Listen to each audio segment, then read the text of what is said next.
Welcome back.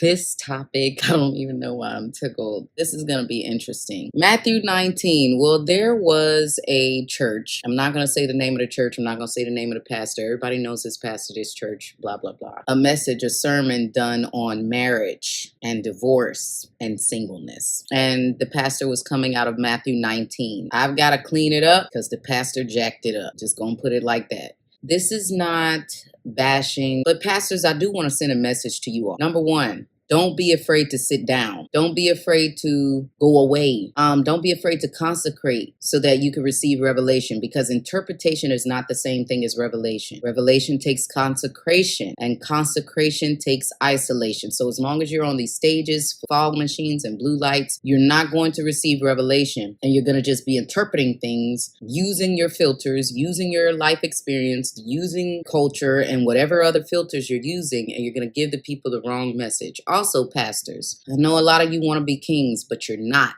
A lot of you weren't even called to be pastors. But since you have taken on the position, you have also taken on responsibility for accuracy. Pastors, do yourself a favor and join yourselves with prophets. Because you don't want to take the time to consecrate yourself and receive revelation, there are many prophets who are consecrating and isolating and receiving revelation. I say all of that in love, but I speak truth here, and I'm not going to mince words with you because we're running out of time. Coming from Matthew 19, let me offer clarity about this passage. The question has always been asked among human beings, is everybody supposed to be married? Is marriage really for everybody? I'm going to help you understand what Messiah was doing in this passage, and then I'm going to offer you clarity to that question. The Pharisees came to the Messiah and was testing the Messiah and said, is it lawful for a man to divorce his wife for any reason? Now notice they were never talking about women. They were always talking about, is it lawful for a man to do this or a man to do that? Because back in that time, the culture was, it's a man's world. So men got to make all of the decisions. That was not the way the Lord wanted it. That was the way men made it. And by grace and mercy of the Lord allowed men to make it that way. Now we're suffering the consequences of that. That's a whole nother video. We're not talking about that right now. The Messiah said, have not you read? At the beginning, the Creator made them male and female. For this reason shall a man leave his mother and father and cleave unto his wife, and the two shall become one flesh. Messiah was speaking the language they understood, but let me just dissect this a little bit. For this reason, a human leaves their mother and father. The man is not the only one that's supposed to be leaving the parents. The woman is also supposed to leave her parents. The two become one flesh. This transition between singleness and covenant, it happens with both parties. Messiah goes on to say, therefore, what the Father, what the origin, what the Creator has joined together, let no one separate. Let me introduce you to you. You are an eternal being. You were joined together before you were in the womb. There's a passage in here, not in Matthew 19, but I think early Matthew, probably Matthew 6 or something like that. The Messiah is saying, if a man even looks upon a woman in a lustful manner, he has already committed adultery. The Messiah did not specify if a man is married and he looks upon a woman, he's already committed adultery. Why? Because you are born in covenant. I know that's real hard for a lot of y'all to grasp, but this is why fornication is so detrimental, because you are inevitably committing adultery. Something to understand about your eternal self is that your eternal self is already what your physical self is journeying towards. A prince does not become a prince.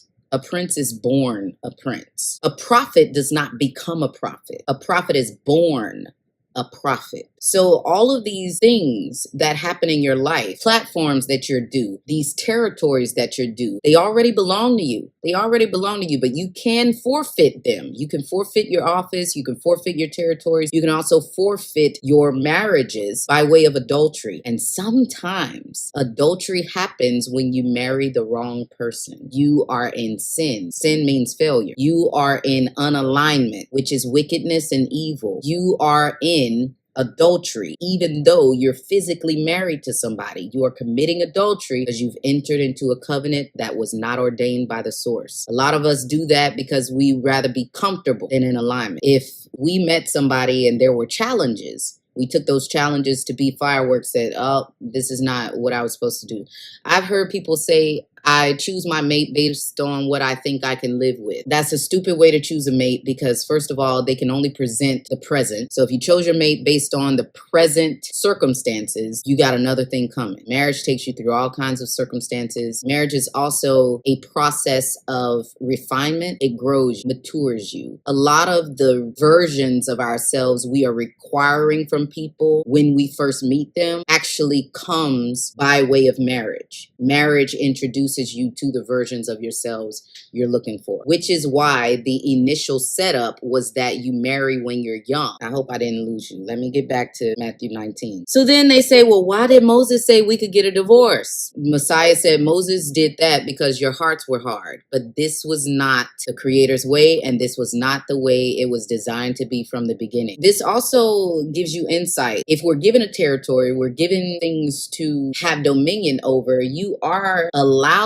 to do things that are not necessarily the Creator's initial thought and initial plan. Divorce was never the Creator's initial plan, but Moses knew that the hearts of men were hard and did not want the women subjected to abuse. Because if a man does not want you, a man does not like you, he's going to mistreat you. Even if he doesn't cheat on you, he's going to hurt you, he's going to mistreat you and abuse you. Moses gave an out for the men's stupidity. Then the disciples, after, the Messiah says, but this was not the way. I tell you, if you divorce your wife for anything except for sexual immorality and you marry another woman, you commit adultery. Listen, first of all, who is the Messiah speaking to? Men. Women were not abusing their husbands back then. There was no reason for the Messiah to speak about abuse being one of the reasons for men to divorce their wives. The Messiah is talking to men, so the Messiah is going to give reasons that men can divorce their wives. And the only reason a man in that time would have to divorce his wife was for sexual immorality. If she cheated or if she, became a prostitute. Women were not abusing their husbands, so there was no reason for the Messiah to say you can get a divorce on the grounds of this and on the grounds of that. But the Messiah focused. The Messiah is speaking to men, so the Messiah is addressing men and their concerns about divorce and marriage or divorce and covenant. Then the disciples said, well, if this is the situation between a husband and wife, it's better not to marry. Keep in mind, the only married disciple was Peter. That also gives you insight as to why the Messiah made Peter the rock, because Peter is the only one accurately representing the divine way. Peter is married. Your flesh is made whole when you adjoin yourself with your mate. You were one flesh in the beginning. Then you were separated because it wasn't good for one flesh to be all by themselves, all encompassing, walking alone. So the flesh was separated into two flesh for the purpose of becoming one again. So coming back together to become one flesh. That is why marriage and covenant is so important. It is directly linked and tied to identity. Pay attention to verse 11 and 12. Verse 11 says, Messiah replied, not everyone can accept this word, but only those who it's been given. Now I want you to jump down to verse 12, and the Messiah says, the one who can accept this should accept this. That is not the Messiah affirming singleness, as this pastor so eloquently put it on a stage in front of a bunch of listeners. The Messiah will not affirm a message opposite of what the Creator has said. Creator said it's not good for a man to be alone. Creator said each man should take a wife for himself. In fact, Messiah said the same thing. Each man should have his own wife. The pastor tried to use the beginning of verse 12 as the Messiah affirming singleness, when all Messiah was doing was acknowledging what was going on. I want you to pay attention to this tactic because a lot of pastors and a lot of teachers and a lot of counselors can use this tactic. When you're correcting someone, you don't go for the jugular. You don't start with correction. You acknowledge. You say, hey, I know that this is what's going on. I know that some people do this, some people do that, some people do that. But here is what is supposed to be done. That is all Messiah did in verse 12 of chapter 19 of Matthew. I read the first line and the last line, but I want to read the middle. Messiah says, there are eunuchs who were born as eunuchs. There are eunuchs who have been made to be eunuchs by other people. There are people who live as a eunuch. So they're not eunuchs physically, but they live as eunuchs. So that would be the male equivalent of a nun for the sake of the kingdom. So they dedicate themselves to the source. The ones who were born as eunuchs, was that the Creator's initial plan? Was that the Creator's initial way? Was that the Creator's initial desire? No, they were born that way because sickness and illness and all of that stuff plagued us when we fell. Strike one. That is not an affirmation of singleness. Let's go to the second eunuch. The eunuch that was made to be a eunuch by kings. Creator didn't even want the chosen people to have a king, but the people wanted a king and wanted to be like every other kingdom. So that was not the Creator's initial plan. So the people who were being made to be eunuchs, that is from the evil-heartedness of humans. That is not the Creator's plan. And the ones who choose to live like eunuchs, that was not the Creator's plan either. The living word talks about a man's way seemeth right to him, but is not.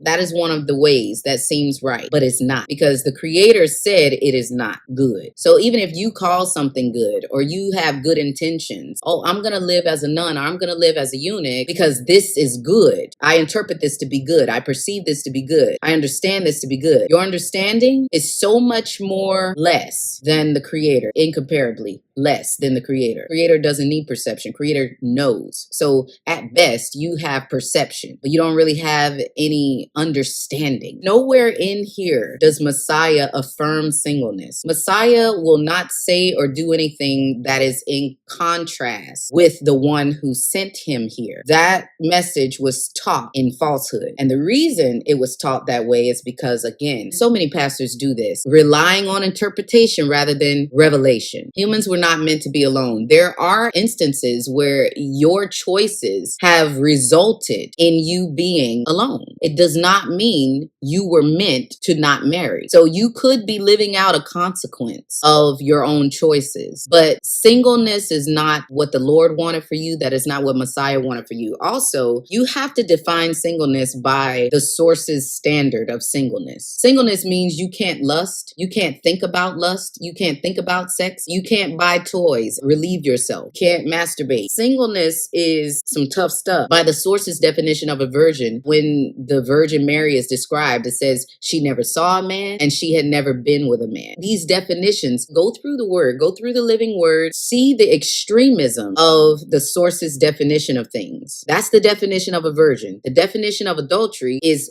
lust. If a woman lusts after a man, she's committed adultery. Why? Because covenants are not made on earth. They're made first in the presence of the source. The source knew you before you got this form in your mother's belly. That means you existed before you were given an earthly form. Covenants were made before you were given an earthly form. Also, let me just help y'all out. A lot of people use this very ignorant statement to back singleness up. Messiah didn't get married. Messiah did get married. Messiah married the entire human race. And this marriage, the consummation of this marriage was not sex like we get to do. We consummate our covenants through sex. The Messiah consummated his covenant with humankind through crucifixion. His consummation wasn't pleasurable. It was sacrificial. But Messiah married the entire human race to give you a way to reunite with the source because you were kicked out of the family. Also, you got to know the difference between expression and living word of the Almighty. When Paul is talking about singleness, because this pastor brought up Paul too, I don't know why, because everybody knows Paul was not single by the source's definition. Paul was not a virgin or pure by the source's definition. Paul was frustrated with himself and talked about it. So I don't know why he brought up Paul, but let's talk about Paul since he brought it up. Paul did a lot of expressing that wasn't necessarily the living declaration of divine order by the Almighty. One of Paul's expressions said, I think it's better to be single, but the Almighty already said it is not.